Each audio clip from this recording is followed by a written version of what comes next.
Shalom, selamat pagi Bapak Ibu dan Saudara yang terkasih Jemaat GB Bumi Anggrek bersama dalam program 5 menit yang memberkati. Bapak Ibu yang terkasih, orang percaya tidak terlepas dari realitas penderitaan karena penderitaan adalah bagian dari kehidupan manusia tanpa kecuali.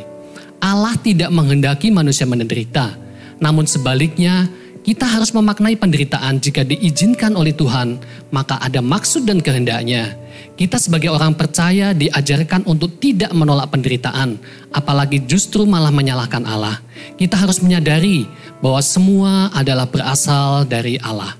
Ayub 1 ayat 21, dengan telanjang aku keluar dari rahim ibuku, maka dengan telanjang pula aku akan kembali ke sana.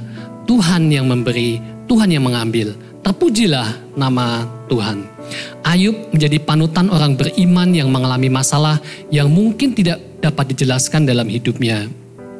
Bagaimana seorang Ayub yang kaya, saleh dan jujur, yaitu dalam integritas moral yang takut akan Allah dan menjauhi kejahatan, seperti disebutkan dalam Ayub 1 ayat 1, Tuhan izinkan iblis mencobainya.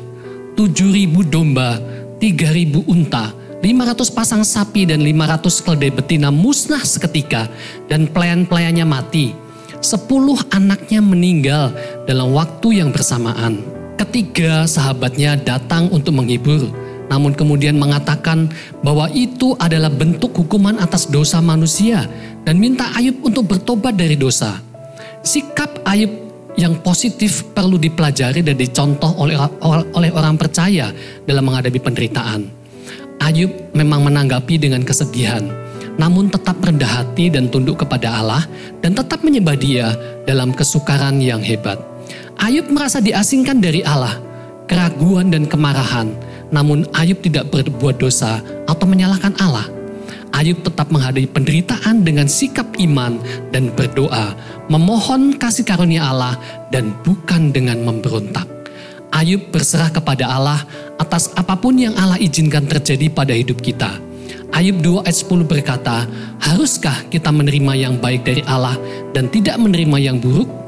Imani bahwa Allah senantiasa mendirikan pagar dan tembok pelindung bagi diri dan keluarga kita.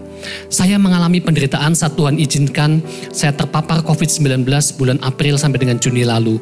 Bagaimana 15 hari tergantung pada oksigen.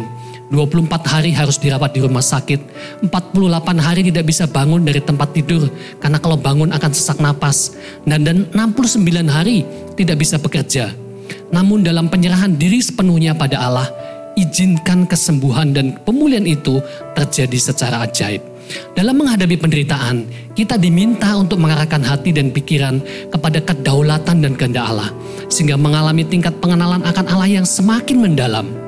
Ayub 42 ayat 5 merupakan ungkapan pengenalan Ayub yang luar biasa. Aku sudah mendengar tentang engkau melalui pendengaran telinga, tetapi sekarang mataku telah melihat engkau. Tuhan Yesus memberkati kita semua. Haleluya. Amin.